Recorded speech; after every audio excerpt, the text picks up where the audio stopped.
सन्न्यासस्तु महाबाहो दुःखमाप्तु मयोगतः योगयुक्तो मुनिर्ब्रह्म न चिरेणाधिगच्छति। कृष्ण अर्जुन को कर्म योग की अहमियत को समझाते हुए कहते हैं कि सन्यास का अर्थ है, अगर ज्ञान योग में भी कर्म योग का सहारा लोगे तभी तुम दुनिया के पचड़ों से ऊपर उठ के और सच्चाई को जान पाओगे।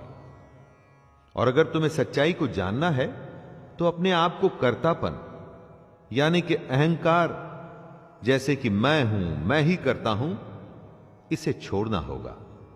और इसे कैसे छोड़ा जाए? अपनी इंद्रियों को वश में करके, फल की इच्छा को पूरी तरह से त्याग करके, कर्म को करके उसे भगवान को सौंप के अहंकार छोड़ा जा सकता है।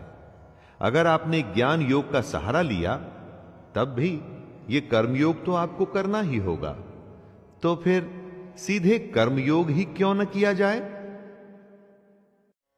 योग युक्तो विशुद्धात्मा विजितात्मा जितेन्द्रियः सर्वभूतात्मभूतात्मा कुर्वन्नपि न लिप्यते।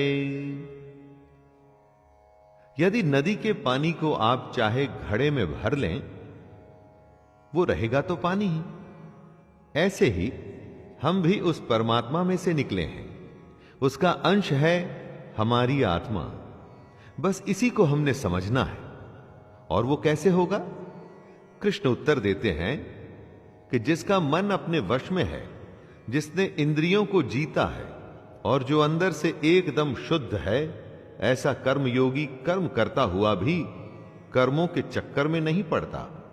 और जब कोई इस अवस्था में आ जाता है तब उसका सामना होता है उसकी अपनी आत्मा से। दोस्तों, दुनिया का सबसे बड़ा सच यही है और इसी को जानने का ही ये सारा खेल है। और यही बात कृष्ण अलग अलग तरीके से समझा रहे हैं। नैव किंचित करोमीति युक्तो मन्येत तत्त्ववित् पश्यन् शृण्वन् स्पृशन् जिघ्रन् नश्नन् गच्छन् स्वपन् श्वसन् प्रलपन् विसृजन् गृह्णन् नुन्मिषन् निमिषन्नपि इन्द्रियाणीन्द्रियार्थेषु वर्तन्त इति धारयन्।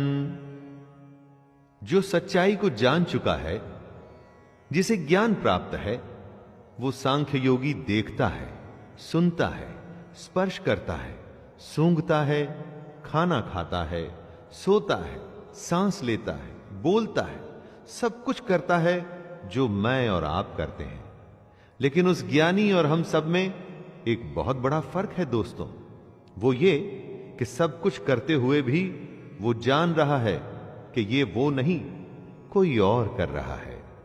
वो खुद को इस सब को करने वाला नहीं मानता, वो इस सब के पीछे ईश्वर को मानता है। अपना हर कर्म वो भगवान को सौंप देता है। हम ये समझते हैं कि हम अपनी दुनिया को चलाने वाले स्वयं हैं, परंतु यही फर्क है हम में और ज्ञानी में। ब्रह्मण्याधाय कर्माणि संगम त्यक्त्वा करोति यः लिप्यते न स पापेन पद्मपत्रमिवाम्भसा। कमल के फूल को ध्यान से देखिएगा दोस्तों। वो होता कीचड़ में है, उस पर से पानी आता जाता रहता है, लेकिन उसका पत्ता हमेशा सूखा ही मिलेगा।